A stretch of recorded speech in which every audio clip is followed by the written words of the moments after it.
हमारे बड़े अच्छे दोस्त थे, नौजवान आलिम दीन थे। बिहार और झारखंड में हम लोगों ने साथ में प्रोग्राम भी किया था।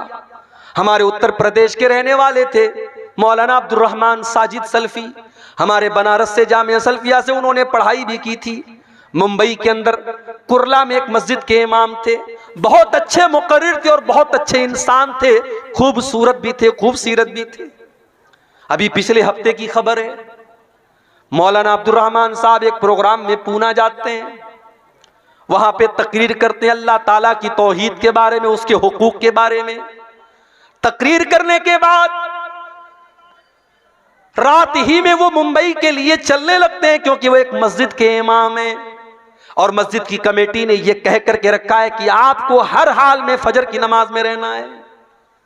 ओ लोगों, मौलवी कोई रोबोट तो नहीं होता, मौलवी कोई मशीन तो नहीं होता, उसके पास भी तो जरूरतें हो सकती हैं, उसके पास भी तो मजबूरियां हो सकती हैं। तुमने मौलवियों को मशीन समझना क्यों शुरू कर दिया है?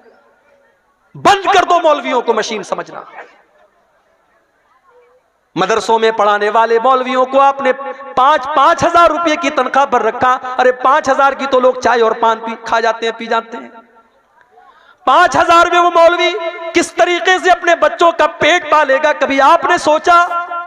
वो बेचारा 10 साल तक मदरसे की पतली दाल पी करके और बगैर छिला हुआ आलू खा करके उसने मदरसे में पढ़ाई की, लोगों के दरवाजों पर भिखारी बन करके जागीर का खाना उसने खाया, और आज जब वो आलिम दीन बन करके आया, आपने 5 हजार में और 7 हजार में उसको मस्जिद का इमाम बनाया।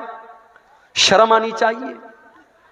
मस्जिद के इमाम से ज्यादा तो मोहल्ले में झाड़ू लगाने वाले की और सफाई करने वाले की तनख्वाह है। शर्म आनी चाहिए। और उसके बाद इतनी पाबंदी है कि साहब पूरा मोहल्ला मस्जिद में नजर ना आए। अगर इमाम बेचारा किसी दिन फजर में नहीं आया, मौलवी साहब आप फजर में नजर नहीं आए, पूरा एक एक नमाजी जब तक पूछ न ले और तहकीकात न कर ले तब तक मौलवी को नहीं छोड़ेगा। उसके पास भी तो जरूरतें हो सकती हैं मेरे भाई। और एक बहुत बड़ा फितना यह भी है, आपने इमाम साहब के लिए कमरा बनवाया, बड़ा एहसान किया, बड़े एहसान के साथ लोग कहते हैं हमारे यहां इमाम साहब के लिए कमरे का भी इंतजाम है। कैसा कमरा है? छोटी सी कोठरी है, बेचारा इमाम सर एक दीवार में उसका टकरा रहा है तो पैर दूसरी दीवार में टकरा रहा है। इतना बड़ा कमरा होता है इमाम साहब का कि वो मुर्गी का दरबा भी उससे बड़ा होता है। वो बेचारा फैमिली लेके नहीं रह सकता। उसकी बीवी बेचारी जिंदगी भर शादीशुदा होने के बाद भी अपने शौहर से दूर रहे। ओ लोगों, तुमने इन मौलवियों की जिंदगी को ऐसा क्यों बना दिया? मदरसों में पढ़ाने वाले टीचरों के लिए आपने फैमिली क्वार्टर का इंतजाम क्यों न किया? कल अगर उस मौलवी के कदम बहके, उस इमाम के कदम बहके, उस खतीब के कदम बहके, उस टीचर के कदम बहके, वो तो गुनहगार होगा ही होगा, हम और आप भी कम गुनहगार न होंगे। हमने उनको अपनी फैमिली से दूर करके बहुत बड़ी आजमाइश में डाला है। यहाँ पे बहुत सारी मस्जिदों के जिम्मेदार भी होंगे, मदरसों के जिम्मेदार भी होंगे। मैं अल्लाह का वास्ता देकर के आपसे कहता हूँ कि आप अपने इदारे में पढ़ाने वाले टीचरों के लिए ऐसी जगहों का इंतजाम करिए कि वो फैमिली के साथ रहें। आप मस्जिदों के इमामों के लिए फैमिली क्वार्टर का इंतजाम कीजिए। आपको अगर अपने बीवी बच्चों के साथ रहने का हक है तो उस मौलवी को भी पूरा पूरा हक है मेरे भाई। सरकारी टीचर मर जाए, उसकी बीवी को सरकारी नौकरी मिल जाती है। सरकारी टीचर मर जाए, 60 साल की सर्विस पूरा करने के बाद मर जाए तो उसके परिवार को पेंशन मिलती है। सारी जिंदगी मिंबर पर चढ़ करके अल्लाह रसूल का दर्स देने वाला मौलवी मर जाए, उसके कफन का भी कोई इंतजाम करने वाला नहीं, उसके बच्चों की पढ़ाई की कोई खबरगिरी करने वाला नहीं। क्या ये दर्द की बात नहीं है? क्या ये सोचने की बात नहीं है? मेरे भाई, दुनिया की हर कौम अपने गुरु की, अपने टीचर की, अपने उस्ताद की का सम्मान करती है। हमारी कौम तो सबसे ज्यादा मौलवियों के अंदर कीड़ा निकालती है। ठीक है, वो इंसान है, उनके अंदर अच्छे भी लोग हैं, बुरे लोग भी हैं, उनके अंदर कमियां हैं, कोताहियां हैं, मगर ये सोचो कि आज के इस दौर में वही हैं जो आपको अल्लाह के बारे में बता रहे हैं, रसूल के बारे में बता रहे हैं, जन्नत के बारे में बता रहे हैं, जहन्नम के बारे में बता रहे हैं। अल्लाह की कसम, अगर ये उलमा दुनिया से चले गए, आपको कोई कलमा पढ़ाने वाला, आपको कोई कुरान बताने वाला, आपको कोई अल्लाह के बारे में बताने वाला ना मिलेगा। मौलवी बेचारे मर जाते हैं, उनके बाद उनके बच्चों, उनके परिवार का क्या होता है कोई पूछने वाला नहीं है। अब्दुल रहमान सलफी साहब, फजर की नमाज पढ़ाना है, बहुत जल्दी है। उन्होंने टैक्सी पकड़ी, मुंबई से, पूना से मुंबई की टैक्सियां चलती हैं, शेयरिंग टैक्सियां। एक टैक्सी में 7 लोग बैठे हैं और टैक्सी ड्राइवर पूरी स्पीड से चला रहा है, क्योंकि उसको रात में 2 ट्रिप करना है, उसको मुंबई से फिर पूना आना है और जल्दी जल्दी सारे पैसेंजर को पहुंचाना है उनकी मंजिल पर। रात के 11-12 बजे के बीच का टाइम है। मुंबई और पूना की हाईवे पर ड्राइवर ने गाड़ी का कंट्रोल खो दिया। गाड़ी बाएं साइड में, बहुत बुरी तरीके से गाड़ी का एक्सीडेंट हुआ और 7 लोगों में से 6 लोग ऑन द स्पॉट मर गए। मेरे भाइयों, मेरे साथियों, क्या मौलाना अब्दुल रहमान सलफी ने यह सोचा होगा कि मैं पूना से तकरीर करने के बाद अपनी बीवी की शक्ल न देख पाऊंगा, अपने बच्चों की शक्ल न देख पाऊंगा? उनका इंतकाल हो जाता है, उनकी लाश की फोटो आती है। अल्लाह की कसम, वो लाश का फोटो देख करके आप जिंदगी का फोटो देखिए और लाश का फोटो देखिए, आपकी आंखों में आंसू आ जाएंगे। खूबसूरत चेहरा है, लहू लुहान हो चुका है, सर पूरा पिचक चुका है और ऑन द स्पॉट उनका इंतकाल हो जाता है। मेरे भाई, ये मौत बड़ी बेरहम होती है, ये मौत बड़ी शफाक होती है। इस मौत को कोई मतलब नहीं कि आपकी बीवी के ऊपर क्या गुजरेगी, आपके बच्चों पर क्या गुजरेगी, आपके बाद आपके घर वालों पर क्या गुजरेगी। इस मौत को इससे कोई मतलब नहीं कि आपने कौन कौन से सपने देखे थे, आपकी जिंदगी का क्या टारगेट था, आपने क्या सोचा था। मौत तो अपने टाइम पर आएगी और आपको लेकर के चली जाएगी, चली जाएगी।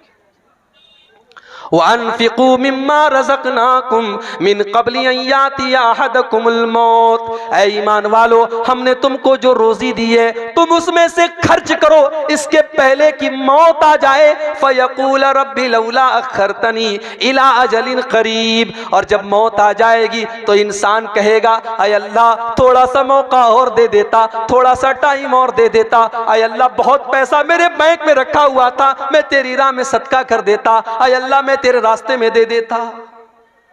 अल्लाह। लेकिन मौत के बाद सिवाय पछताने के हमारे हाथ में कुछ नहीं आएगा। मौत के बाद इंसान दोबारा दुनिया में आने की तमन्ना करेगा, लेकिन बहुत सारी आरज़ुएं ऐसी होती है जो कभी पूरी नहीं हो सकती। मरने के बाद कभी दुनिया में कोई वापस नहीं आया है।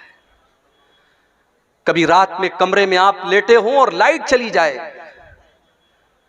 तो औरतें तो डर जाती हैं, बच्चे डर जाते हैं, बिल्कुल अंधेरा हो जाता है, हम भी डर जाते हैं। इंसान बिल्कुल अंधेरा हो जाए तो इंसान सोचने लगता है कहां जाए, दरवाजा किधर है, स्विच किधर है, सामान किधर है, इंसान सोचने पर मजबूर हो जाता है। हो लोगों, जब रात में कभी आप कमरे में तन्हाई में होते हैं और लाइट चली जाए, अंधेरा हो जाए, क्या आप उस वक्त के बारे में नहीं सोचते जब आप अपनी कब्र में होंगे और वहां भी उससे ज्यादा अंधेरा होगा और वहां पर आपको बचाने वाली कोई बीवी न होगी, वहां पर आपको बचाने वाले कोई माँ बाप न होंगे, कोई रिश्तेदार न होगा। उस मौत के बारे में, उस कब्र के बारे में हम क्यों नहीं सोचते? उस मौत के बारे में हम क्यों नहीं सोचते? मौत के आने के बाद इंसान ये तमन्ना करेगा कि काश हमें दोबारा दुनिया में आने का मौका दे दिया जाए। अल्लाह ने फरमाया कुरान के 18वें पारे में, हत्ता इज़ा जाअ अहदहुमुल मौत, जब मौत का टाइम आता है इंसान ये कहता है, क़ाल रब्बिरजिऊन, ऐ अल्लाह तू एक मर्तबा मुझे दुनिया में दोबारा लौटा दे, लअल्ली अअमलु सालिहा, ऐ अल्लाह मैं दोबारा दुनिया में जाने का चांस मांग रहा हूं। इसलिए नहीं कि बेटी की शादी करना है, इसलिए नहीं कि बीवी के नाम बैंक बैलेंस करना है, इसलिए नहीं कि मकान बनवाना है, इसलिए नहीं कि बेटी के जहेज का इंतजाम करना है। आज कितने बूढ़े बाप हैं, जवान बेटियां उनके घर में हैं, खूबसूरत भी हैं, दीनदार भी हैं, नमाजी भी हैं, कुरान भी पढ़ने वाली हैं, मगर पूरे गांव में कोई उनसे रिश्ता करने वाला नहीं है, क्योंकि उस गरीब के पास अपनी बेटी को बेचने के लिए पैसा नहीं है। हो लोगों, आज हमने ऐसा माहौल बना दिया कि आज बेटियों का सौदा होता है। जितना क्वालिफाइड दामाद हो, सरकारी नौकरी वाला दामाद है तो अलग कीमत है, अच्छा बिजनेस वाला दामाद है तो अलग कीमत है। आज हमने दामादों की कीमतें बनाकर रख दी। आज तो अपनी बेटियों का सौदा कर रहे हैं, सौदा हो रहा है। और कौन कर रहा है? अहले हदीस कर रहा है। बड़े फख्र से हम कहते हैं कि साहब सीमांचल में कौम ऐसी भी है कि पूरी कौम अहले हदीस है। कभी हम कहते हैं, दूसरी जगहों पर बात निकलती है कि कटिहार से लेकर के किशनगंज तक चले जाओ, अररिया से फॉरबिसगंज से लेकर के आप पूर्णिया के तमाम इलाकों को देखो, बड़ी तादाद में एक ऐसी कौम रहती है जो सबकी सब अहले हदीस है। मगर अहले हदीस का मतलब सिर्फ सीने पर हाथ बांधना तो नहीं होता है मेरे भाई। अहले हदीस का मतलब सिर्फ नमाज में जोर से आमीन कहना तो नहीं होता है। अहले हदीस का मतलब होता है कुरान और हदीस पर चलने वाला। और अल्लाह की कसम, जो कुरान और हदीस पर चलेगा वो जहेज की डिमांड तो नहीं करेगा, वो जहेज का लेन देन तो नहीं करेगा जो आज हमारे यहां हो रहा है। बेटियों का सौदा हो रहा है और आज हमने ऐसे हालात पैदा कर दिए कि बेटी पैदा होती है तो ना चाह करके भी बाप की पेशानी पर बल पड़ जाता है कि ये कैसी मुसीबत मेरे पास आ गई। इसको पढ़ाना भी होगा, ये जवान होगी तो जमाने की गंदी नजरों से इसको बचाना भी होगा। जब ये जवान होगी तो इसको जमाने की गंदी नजरों से बचाना भी होगा, इसको बेपर्दगी से भी बचाना